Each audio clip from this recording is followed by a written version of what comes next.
It's not just mine, his or her house. This is our house.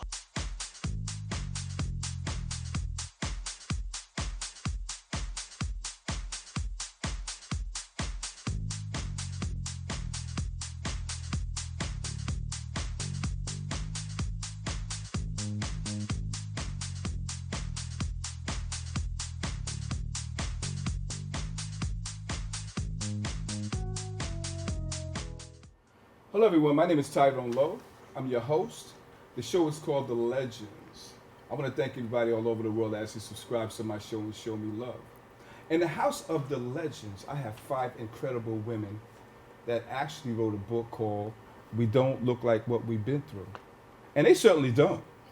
So in the house, I have Dr. Tiffany R. Harris, Deisha Henfield, Carolyn Ritter Watson, Latoya Washington, Tamika Tillery. Welcome to the Legends. Yeah. Thank you. Thank you for having us. So we're going to talk about this incredible book you have, and everybody has a different segment in this book where they actually talk about certain things they've been through and how they actually recovered. So we're going to start with you, Tiffany. You know, this incredible book. How did you actually engage with these women to actually put these books together? So prior to the show, we were talking about how life is a journey. So being able to meet these ladies has certainly been a journey. So what most people don't know is I actually started a women's community in my living room back in like 2016. Okay. But I walked away from it. And we talk a lot about God and how when it's something that he calls you to do, he's not going to let you get away. But for too long, you're not going to get too far. Mm-hmm. So it was one night I couldn't sleep, and God laid it on my heart to recommit to put my women's community back together. And so I did that. I was obedient, and God gave me the name When Women Empower. And our mission statement is women empowering women to soar, scale, and succeed. And so from there, I was able to reach out to these beautiful ladies, and I met them in different places. And so we got together, and we were on a Zoom call one Thursday night, because with our community, we meet on Zoom on Thursdays. Mm-hmm. And somebody said, including Tamika down in the black and white, and she said, we should write an anthology. We should write a book together. I was like, oh. So Tamika, along with another one of the ladies in our community, I call them my sister friends, they actually planted that seed. And Tamika said, we should call it We Don't Look Like What We've Been Through. I was like, oh, okay. So I let it sit for a little while. I talked to God about it. I talked to my mentor about it.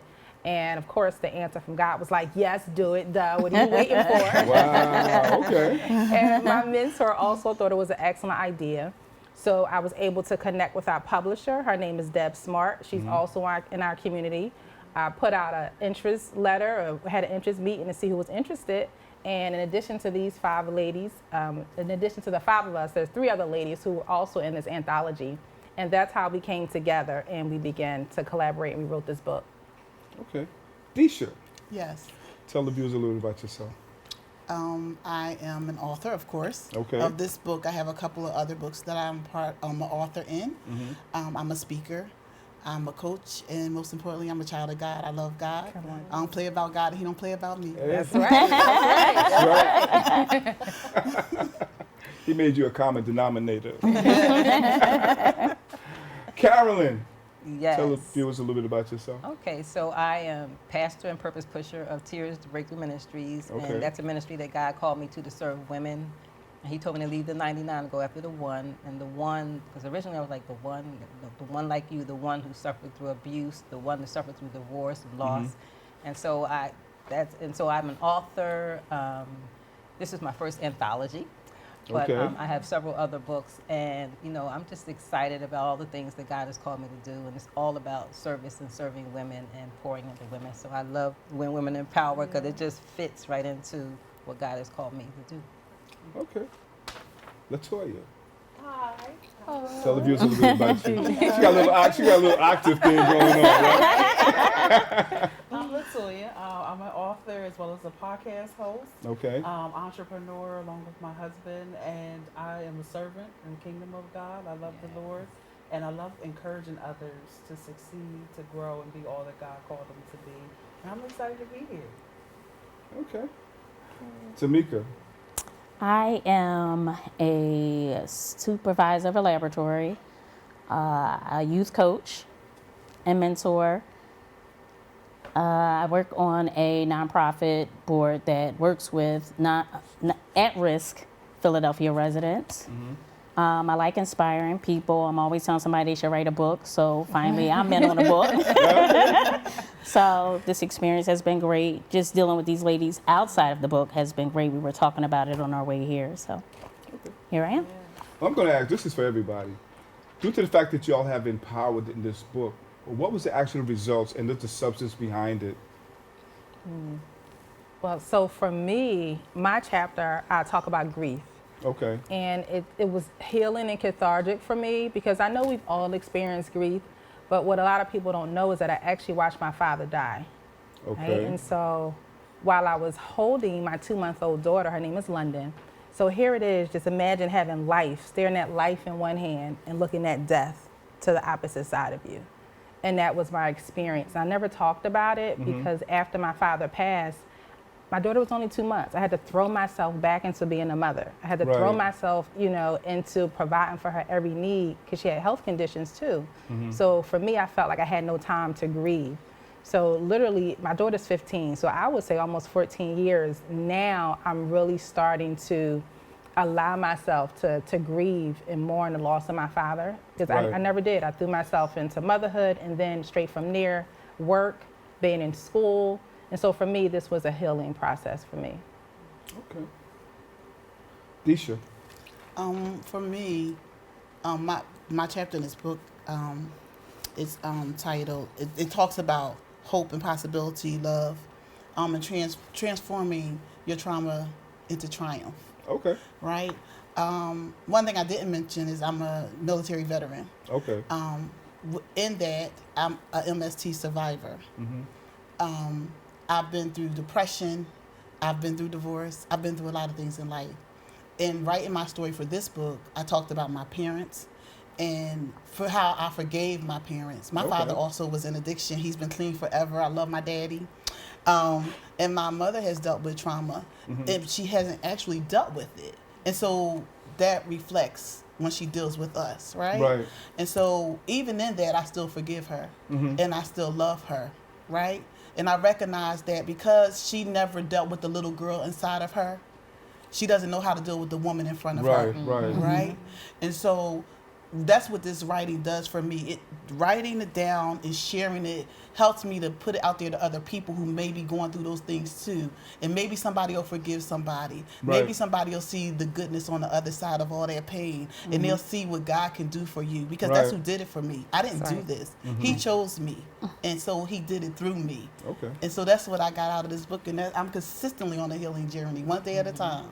Besides God, who actually pointed you in the direction of the source of forgiveness? God is always the one that does it. Right. But so. And what vessel did he use? So he used a lot of looking into myself and journaling. I'm a journaler. Okay. So he used me writing down my thoughts, my feelings, and things like that. And then one day I just felt like, I can't continue to live like this. You know what I mean? I have all these walls up and barriers. And so when you're disconnected, you want to be connected. Right. And in order for me to connect, I had to start forgiving some folks. And even if they never said it, sorry, I still forgive them. Okay. Because I intend to live a full life. Right. So, so that was it. He used me to begin to heal myself. And another thing I'll say is I have a good pastor. My pastor is all that. He young, and he really cares about us, right? Right. So God used my pastor. And on top of using my pastor, he used my therapist. Okay. Okay? So that's how I got on this healing journey to forgiveness, but ultimately it's always God. Okay. All right now. Yes. Carolyn. Yes. Let's hear from you.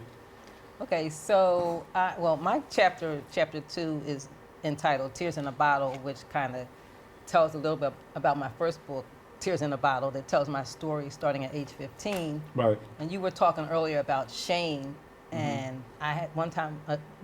I'm no shame. There's no shame in my game now, but there was a time when I had so much shame, right, because I was ashamed of being raped at age 15 because I was in the wrong place at the wrong time, and getting pregnant as a result of that, and losing the baby. And it was like a whole lot of things that happened that made me feel a lot of shame. And so I learned how to strip myself of the shame Right. because God will use all of the pain. I always tell people, you know, God uses everything if we let him. So I wanted to be a part of this anthology because any chance I get to tell my story and share my story, I'm willing to do it. I made a Right. promise to God, I'm going to share my story at every opportunity.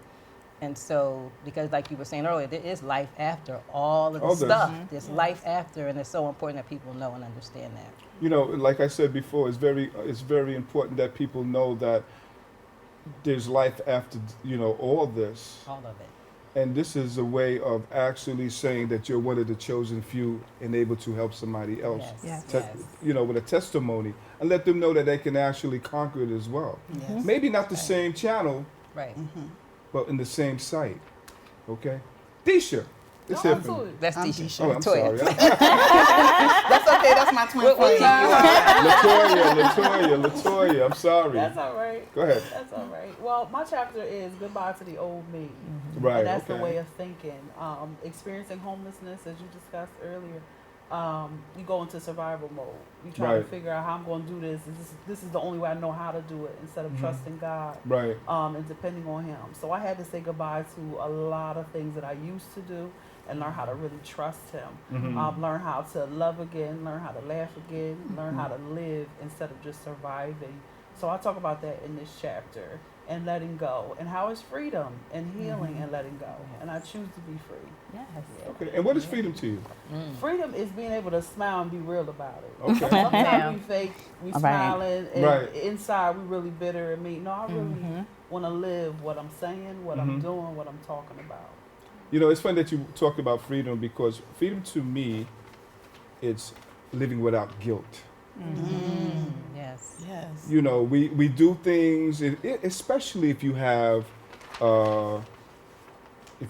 feelings. Some people are just cold. Some people have a moderation of both. Some people just have just one. You know, and you're not free that way. It's either you are or you not. You know, the guilt concept was part of my treatment. You know, I had to look at the things that I've done and accepted them and just That's right. peer away from it. You know, everybody's still stuck on what they did, how they did it, and stuff like that. You know, the past is your past.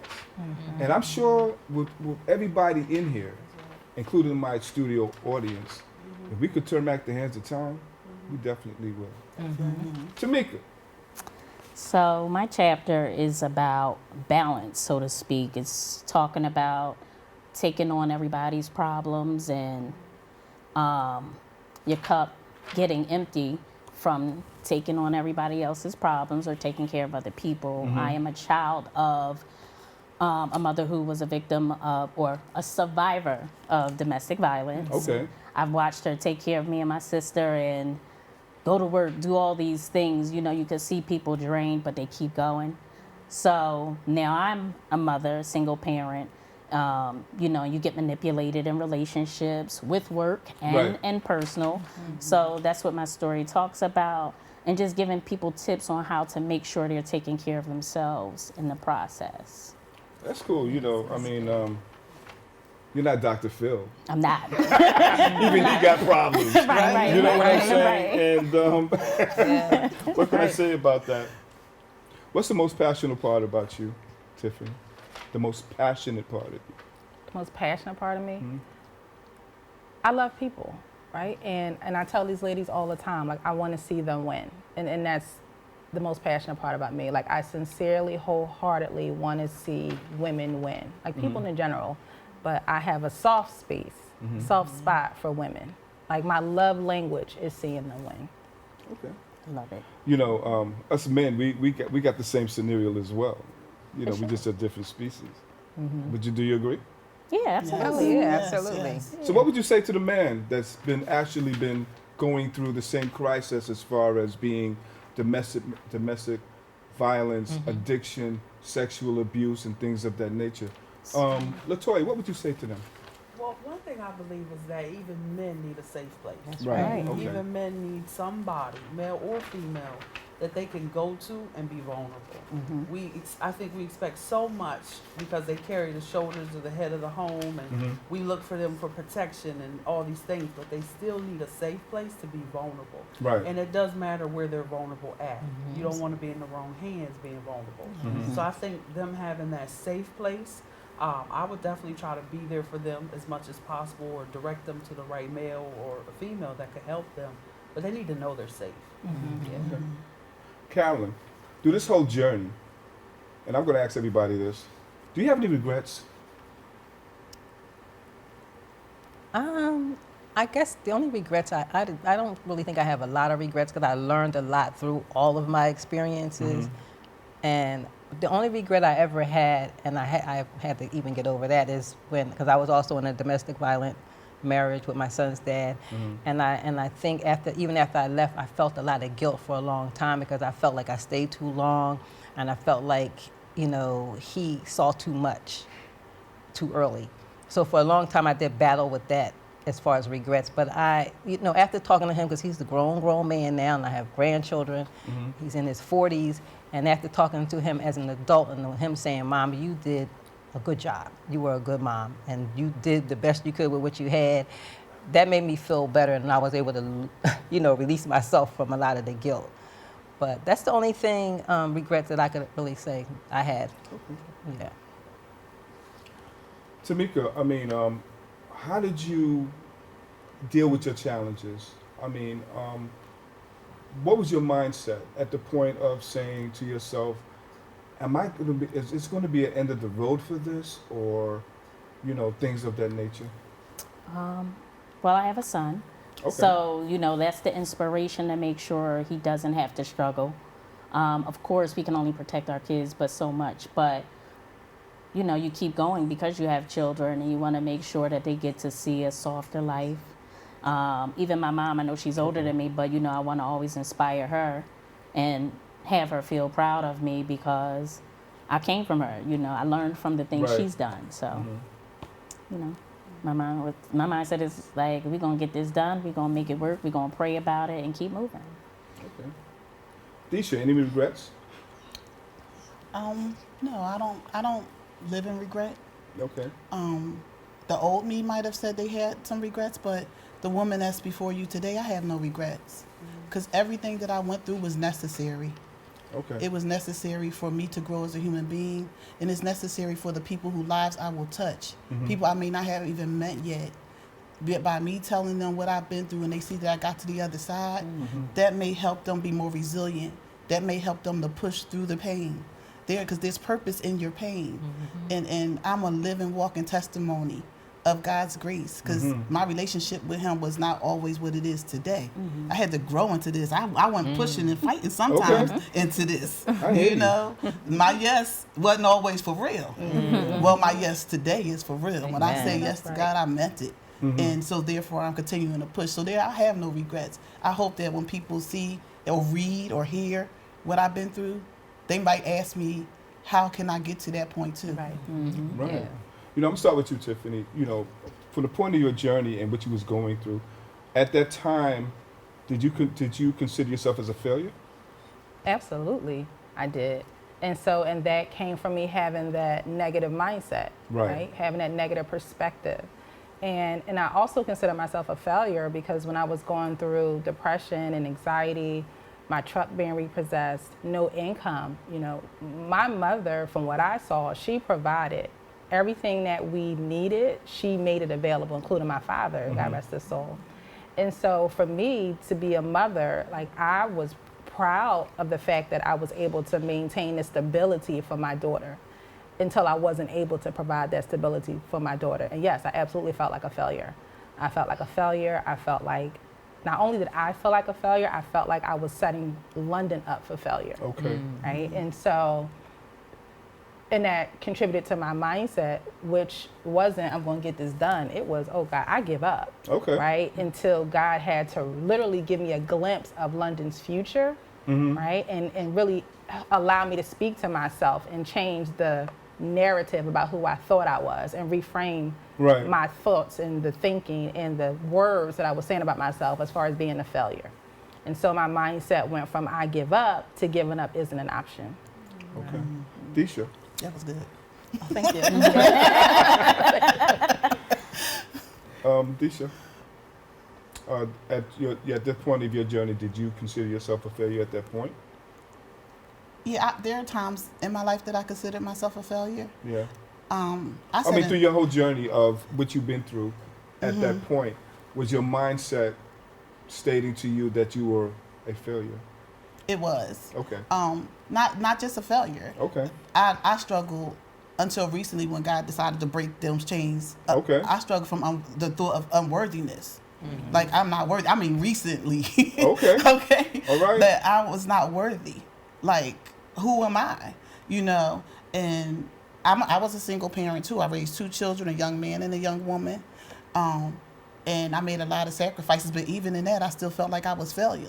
I'm an executive in the government, and I still feel like a failure. Like, I ain't gonna say still feel like, I still felt like a failure. Right. Right?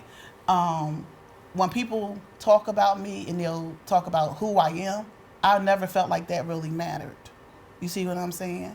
But what I will say, though, being in Women in Power, my mindset has shifted.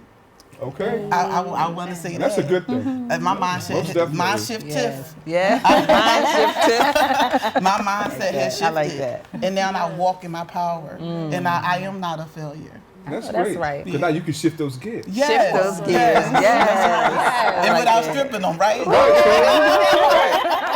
And if God wasn't the clutch, you wouldn't be able to do it. You know what I'm saying? All right. Okay. Carolyn, Yeah. let's talk about you. Through your whole ordeal with your domestic violence and things of that nature, did you consider yourself a failure? And before you answer that, a failure to the point where you weren't connected to your kids because of the things you were going through? Or do you feel at this point that you have gravitated yourself to being the person you are today? Does it help you actually connect with your kids more to the point where they don't have to go through what you went through? Well, that's absolutely correct. I did at one time feel like a failure. For a long time, I felt like a failure. Okay. But, you know, I had to realize that the reason why I felt like I was a failure, like Tiffany was saying, because that whole mindset, when you have somebody telling you you're no good, you're never going to be anything, or you're not good enough, at some point you believe that. Right. And so for a moment, I did believe that, and I did feel like I was a failure. But then I began to see how far I had came from where I started out. You know, sometimes a lot of times we've come up and we don't even realize we come up because we're so Right. accustomed Yeah. to being back then. But one day I just had this revelation, girl, you are so much further along than you think you are. You are not that anymore. You're not a failure. Because I was always pushing to be better, striving to be better, striving. And, you know, Tiffany always talked about her why. My why was always my son. Right. You know, through it all, because I want him to grow up and be, like you said, more than everything. So with all of that said, my son is an adult now. I'm a grandmom, and I have this amazing granddaughter. I have other grandchildren, you know, with my husband, but I'm just saying my granddaughter is like my mini me. And I see her, and I'm like, God is so good because she's everything that I wish I was when I was her age, you know, Right. when I was younger. So, but I've been pouring into her entire life. So I learned some things through all of the things I've been through. What actually woke you up to the point? Was it something that you heard, or you got into yourself and you said, you know what, I'm going to elevate my self-esteem to say to myself, I'm a whole lot better than this? Mm-hmm. You know what's so funny? It's because I was thinking about how I started out. I grew up in a household with both my parents, Right. and I was a daddy's girl. And my parents always poured into us, especially my daddy always poured into me. But when I got into that domestic violent marriage, it's like all of that went out the window because, you know, you constantly have somebody tearing you down. But one day I was just like making that connection between my earthly dad and my heavenly dad and how he was always there for me, my protector, and how God fearfully and wonderfully made me. And girl, you were something before you got in that domestic violent marriage. So it was like I had this moment where I was like, get yourself together. Get Okay. yourself together because God always wanted to use you. And Right. he will use you. So you got to get up, dust yourself off, and figure out how to make this thing work. So yes. Latoya, Yes. Same question. Same question. What was did I always feel like a failure? Yeah, I mean, at the journey of when you was going through what you was going through, Yeah. at that point, was your mindset saying to you, "I'm a failure"? Well, I think it wasn't that I was a failure. I just didn't know where I was going. Okay. You know what All I mean? right. And Okay. it was like I was still trying to find myself, still trying to figure out what God wanted me to do, where He wanted me to go, you know? Right. And so I didn't realize that I was technically failing. Okay. Right? Because I'm just wandering, trying to figure it out, surviving. So that would say that was my issue. Right. Yeah. Okay. Tamika. She So- got that smile on her face. You know, like, let me capsulate this for a minute now. It's okay, sweetheart, because we all have failed, we all have risen. No, well, the scary part is that I don't see it as failure. Okay. And that's always been the case. Doubt, maybe, Okay. but failure, no. And maybe that's the stubbornness in me too, though. Okay. I'm like, I'm not going to fail. I got my master's degree a couple years ago, and I'm telling you, when they say blood, sweat, and tears, Okay. I was crying, but I wasn't going to let myself fail. So I'm always pushing myself, and that's been from a young age, pushing Right. myself to be good at what I do or be good, an inspiration to somebody else. I like being a leader, so Okay. yeah. That's why I smile, because I didn't. Tiffany, what would you say would be the most favorite part of yourself? The fact that I've grown to a place where I'm able to surrender. Okay. Yeah, Right. I've been able to surrender. And now I have this renewed thirst and hunger for everything that God wants me to have. And I wasn't always like that. So when you talk about being stubborn, like Oh, really? I wanted. It's so interesting because I was raised in the church. Like my Okay. mother had us in the church every Sunday, getting us dressed, stand there, look us over, make sure we good, take that thumb, wipe our fingers. I mean, all that. We We all were been through all there. that. Morning service, noon, night, through the week. But I got to a point where I ran from God and I did my own thing. And so when they say that God never left us, we left Him, and that was me. So what I love is that I made a personal decision, right, to go back to Him and surrender and really allow Him to be the head, really allow Him to direct me, Right. really allow Him to lead me and just be open and being honest and sincere with my yes. And so that would be it for me. Do you think your blessing, Disha, do you think your blessing was to go through what you went through so it can make you a better person, or let it be a learning lesson in your life? I do. I count it all joy. Okay. When I was going through it, I didn't. The reason why I say that is because I think God appoints certain people to go through certain things in life, the chosen few, so they can render themselves to be a whole lot better, whatever situation you're going into. So what do you have to say about that? I agree with that. Okay. I believe that God chooses certain people to go through certain things.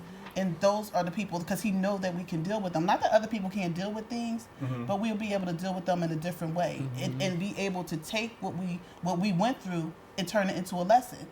We have to grow into realizing it's a lesson too. When we going through, we ain't thinking it's no lesson.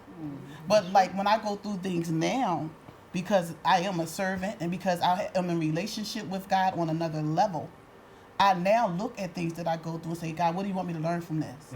What am I supposed to do with this? Right? Right. And so that is a blessing. We are blessed to be a blessing to Yes. others. That's true. Living blessings, walking blessings, walking angels here on earth. We are all chosen. This moment was already ordained. We Most didn't definitely. know, but God knew we were going to be on your show today. And He That's knew a we was good going to thing. have this conversation. That's a good thing. You know? So yes, I do. I count it all joy. Carolyn, how would you define the word surrender in your life? Oh, it's so funny that you said that because while Tisha was talking, that I could see the word surrender.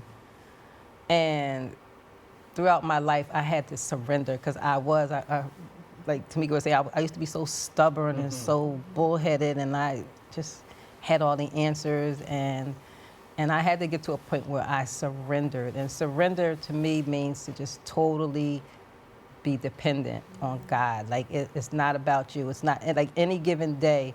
You know, like even leading up to today, when people were talking about the weather, oh, it's going to snow on Saturday. Oh, you know, then we were trying to figure out, should we take the train? Should we do?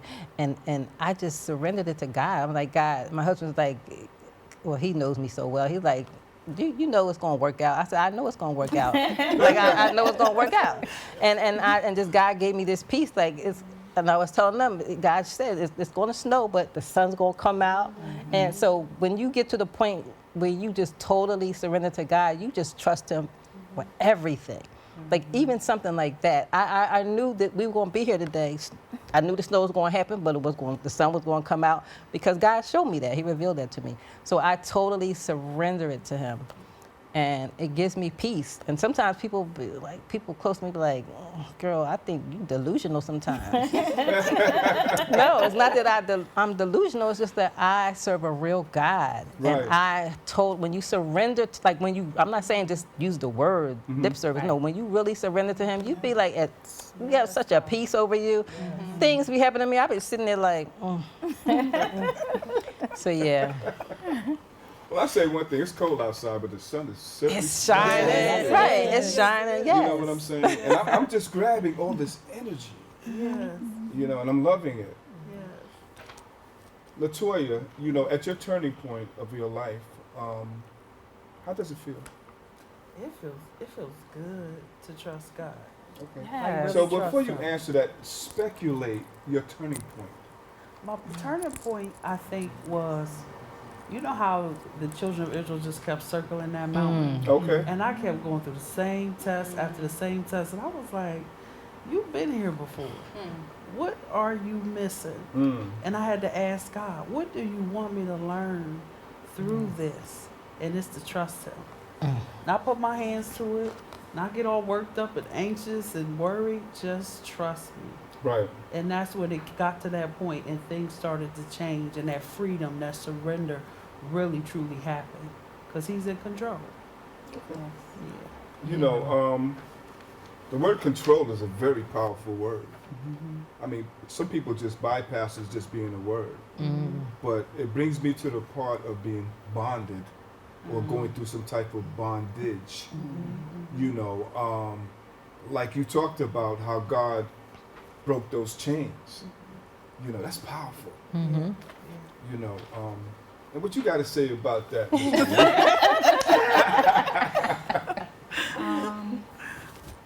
So,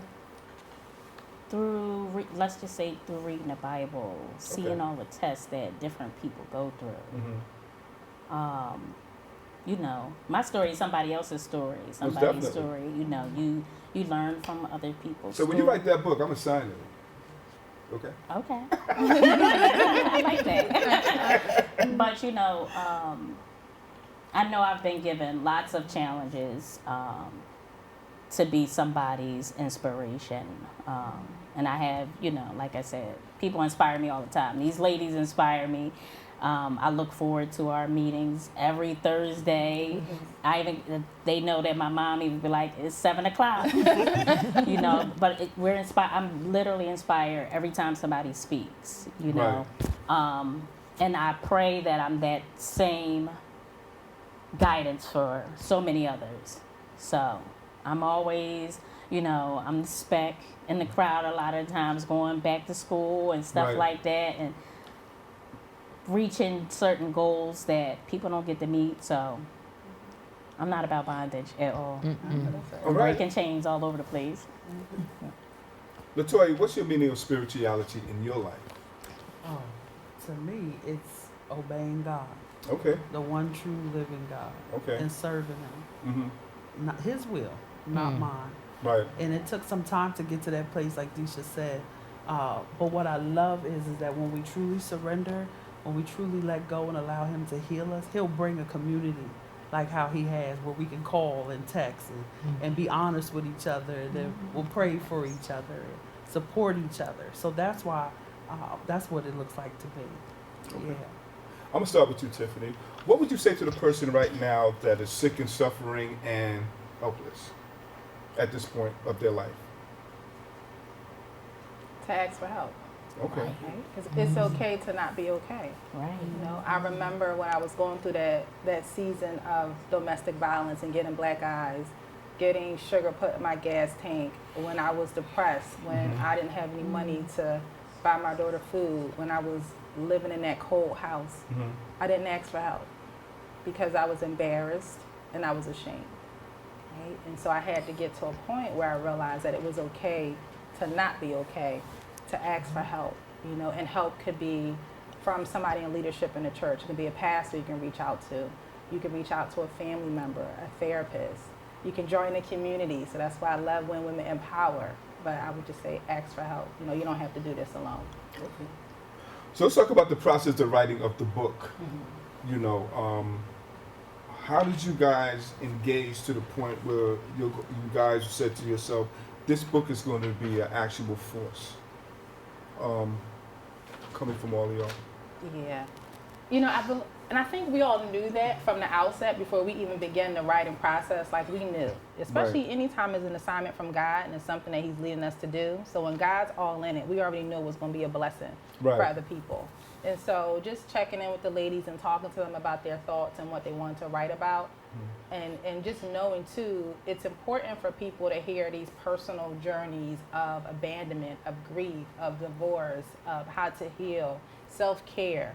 And, you know, so we knew that this was something that the world could relate to. Like, somebody can find something in each one of these chapters that will help change their lives. So I think we all knew. Without even having a conversation with each other, we just knew individually. Oh, that's cool. I think with your book, I think it tells somebody else's story where they can actually identify with. Absolutely. You guys agree? Yes. And I think it's a beautiful thing that you guys are collaborating on each and every journey that y'all went through without being judged. Right. You know, and I mean, how does it feel to actually say to somebody, and this is for you, Carolyn, how do you feel to be able to reach out to somebody that's actually compatible to the point of what you've been through? How do you feel? Well, my ministry is that every day. I'm always talking to women and ministering to women who are starting over after divorce, trauma, you know, abuse, all of the things, and I tell them my story. That's how I start off. Like, you're not alone in this thing. Not only did God promise to never leave you nor forsake you, but he sent me to be proof that you can get to the other side of this thing. Right. Like, the trouble don't last always, and you know, there is life after. Like, whatever you're going through, if you can muster up enough strength to get to tomorrow and just take it day by day. You know, you were in addiction, so you take what they say, one day at a time. Like, literally, that's what we all need to do, take it one day at a time. And if you do that enough, before you know it, weeks have gone by, months have gone by, years have gone by. You know, so that's how I put it out there. My question to you ladies are, even though that everything's on a positive note, there's always somebody in your life that's always going to try to cause a setback. Could anybody collaborate on that? Yes. Let's hear from you. You know, and in this chapter, Goodbye to the Old Me, old Toya would have responded negatively with that because you're provoking, right? And so it's hitting a spot that's very sensitive over and over and over again. But that's why we need the Spirit of God in us to be slow to speak, quick to hear, and slow to wrath. Because I used to be quick to wrath. I used to be quick to respond, but that's not representing Him. So that's why the old me had to get out of here. You know, had to truly change and be transformed, and my mindset had to shift. What is God showing me that this person is provoking me over and over again? What are they seeing? How can I also speak to them in a way where they can learn? So, Tamika, Yes. through this whole journey, did you actually develop the concept to listen? Absolutely. You know, they say you have to take the cotton out your mouth and stick it in your ears Right. in order to learn. Ladies, do you agree? yes. Let's talk about that Listening with is you. good. So, being a stubborn person, Okay.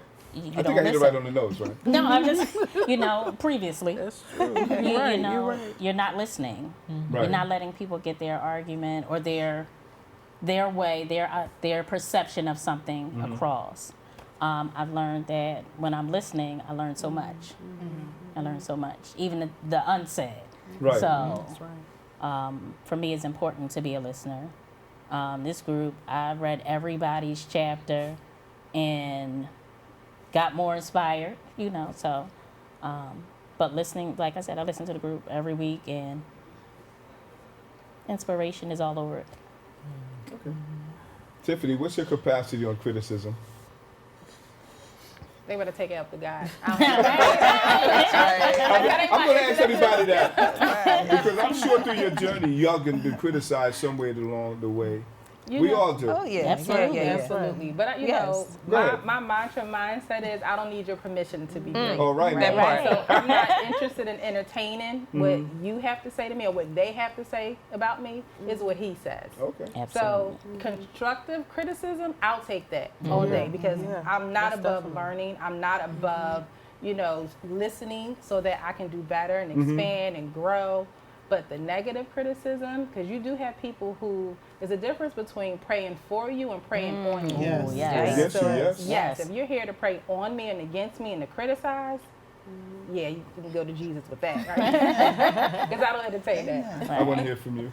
Well, I kind of just I co-sign everything she just said. Okay. I think she said it. And I want to hear from all y'all on that. Oh, okay, well, if I have to say something, All right. I co-sign everything that she just said, but I don't lend an ear to criticism.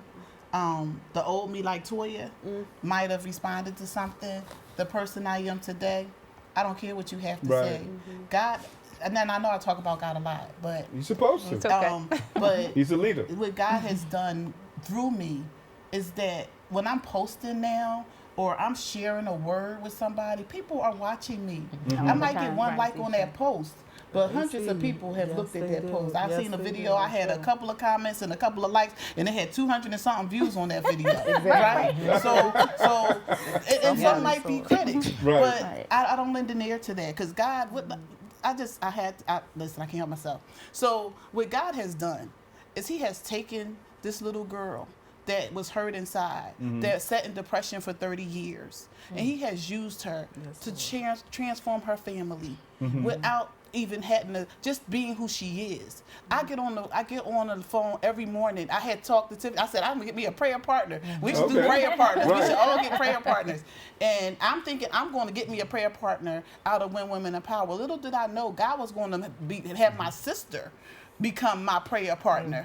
Okay, I get on the phone with her 5:30 every morning now. She has not decided to pray yet, Right. but I pray, you know, and I just thank God for that because we would have never done that in the past. Right. My daughter reads her word. My son knows when he need a prayer to get through. He called his mama. Who would have ever thought Deisha was going to be praying for somebody?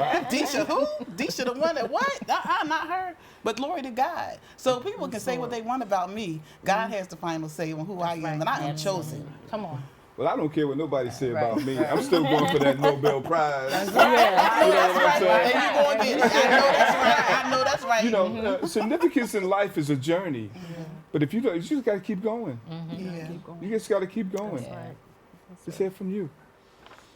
I look at criticism as a distraction. Well, like Tiffany was saying, okay, if it's constructive criticism, I'm always open to that. Right. I'm always open to growing. But if you just talking, just be talking, you're a distraction. Yeah.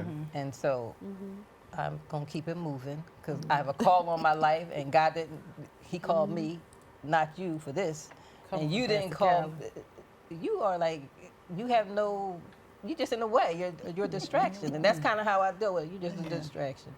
So a lot of times people be looking at me like, well, I can't get a rise out of her because you're just a distraction. I see you.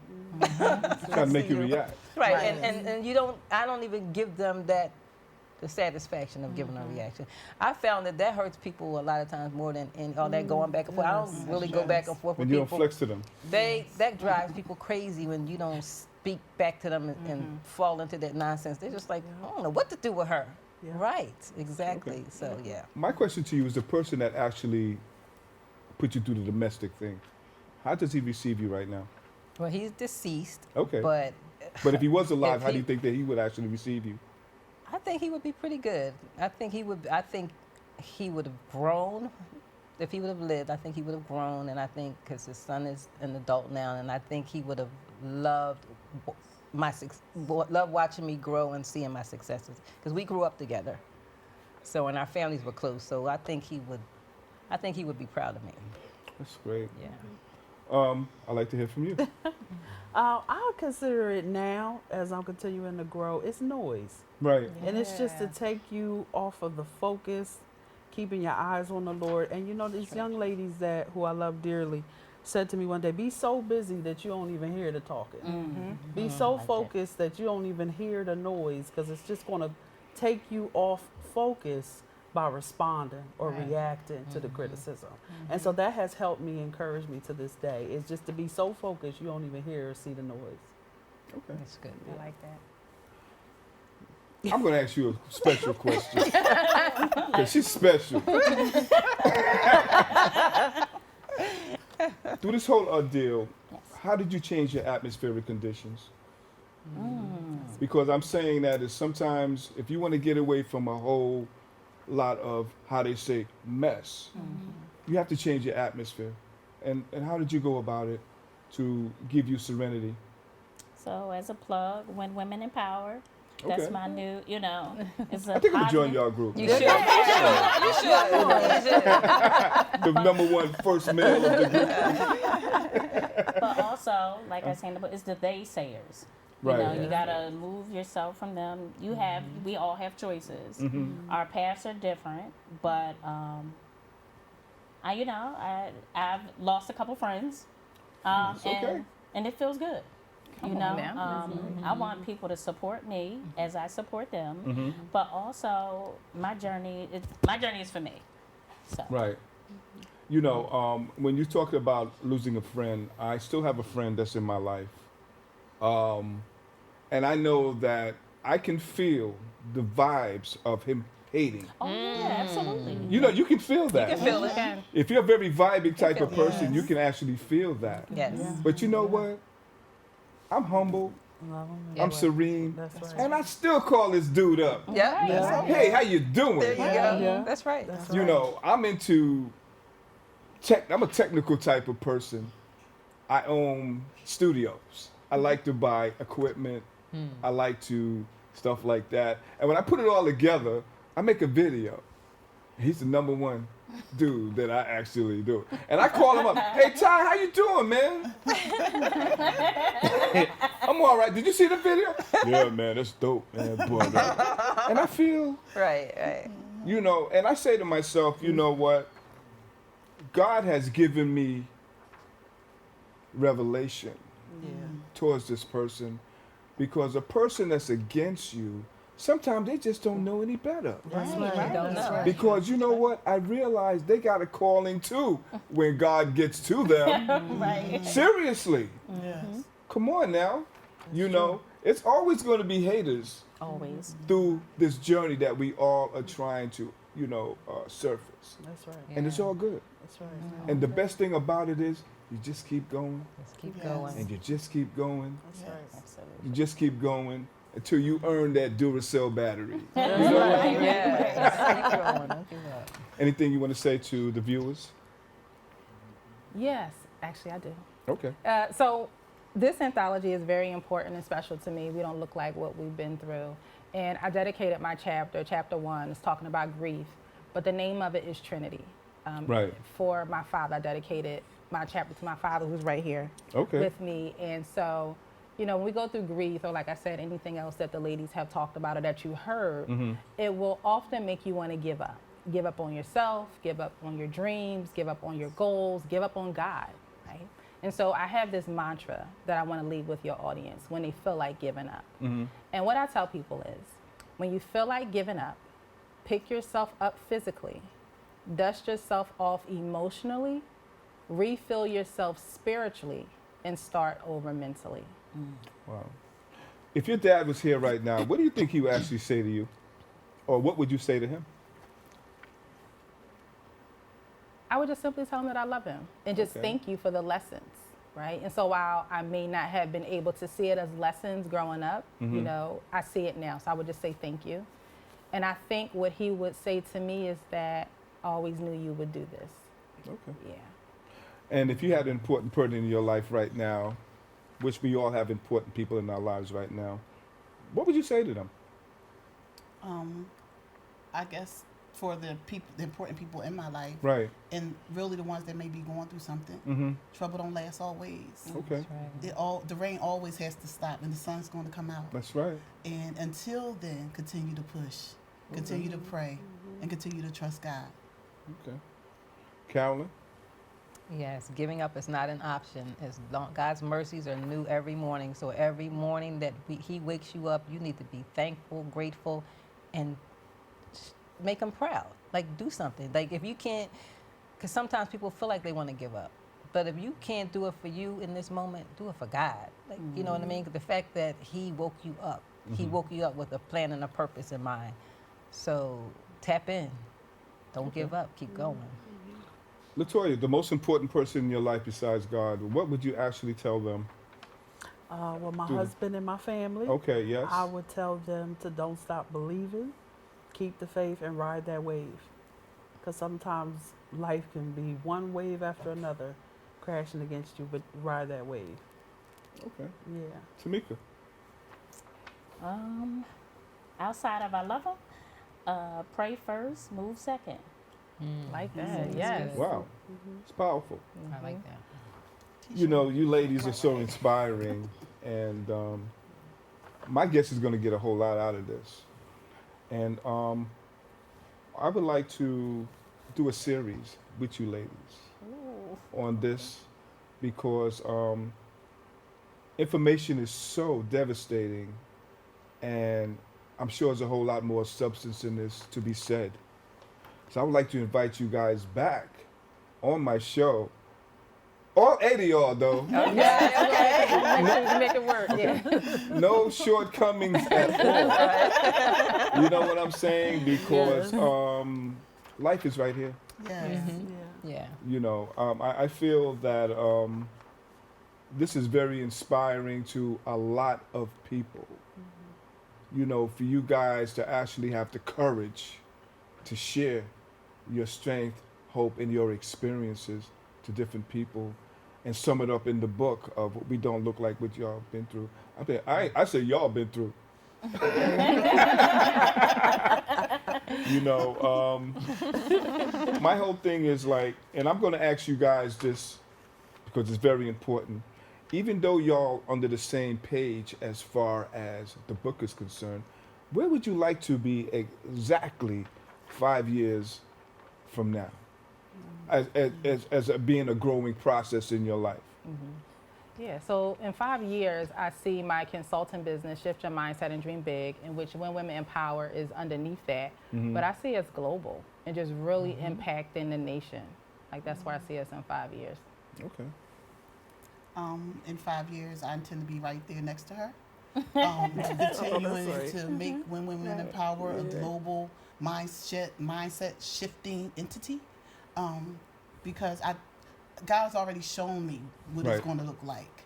So in 5 years, that's part of it. And in 5 years, I intend to have published several more books. I'm in the process of working on an anthology, Letters to the Little Girl, and hopefully Who's Going to Cry for the Little Boy will be after that. We'll talk after this, okay? That's right. Love it. Wow. Go ahead, Carolyn.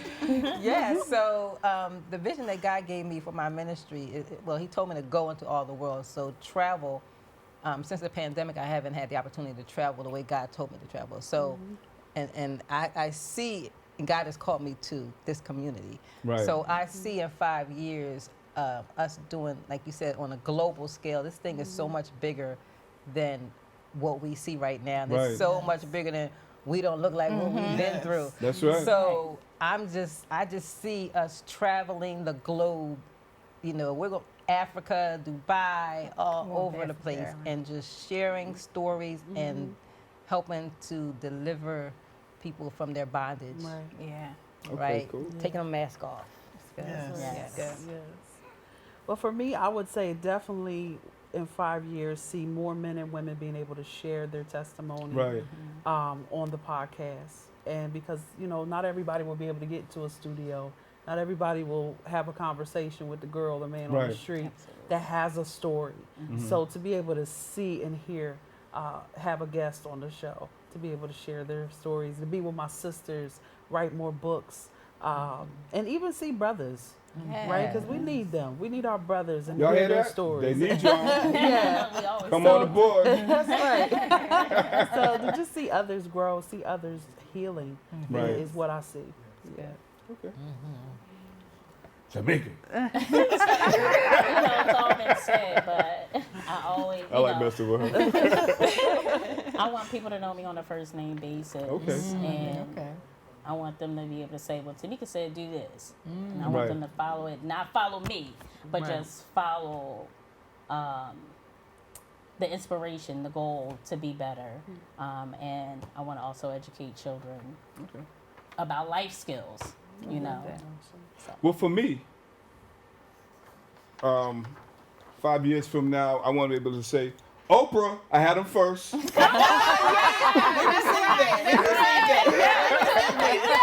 know what I'm saying? That's right. You know, it's a blessing to have you guys on my show, and I would love you guys to come back again Yes, sir. and give it up. Thank you. You know, it doesn't just stop here. That's It stops everywhere. I also have some other shows that I'm going to refer you to as far as getting you guys out there and stuff like that. And you guys go ahead and purchase this book. I'm sure it's on different platforms. Show the books, ladies. And it's called We Don't Look Like We've Been Through. And trust me, they don't look like they've been through. But it's all good, though. My show is called The Legends, and I want to be able to tell you guys that the show is real. Okay? And this has been another Tilo Vito production. You guys stay tuned for another episode. Thank you. And thank you, ladies. Thank you so much.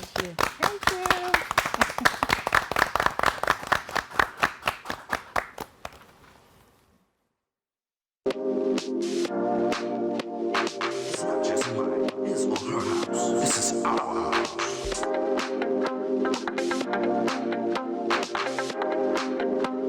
We got some fun people in the house tonight.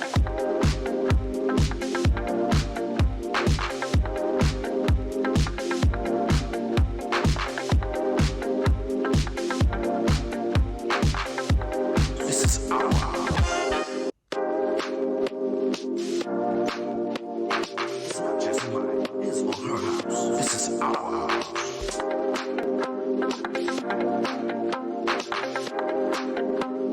We got some fun people in the house tonight.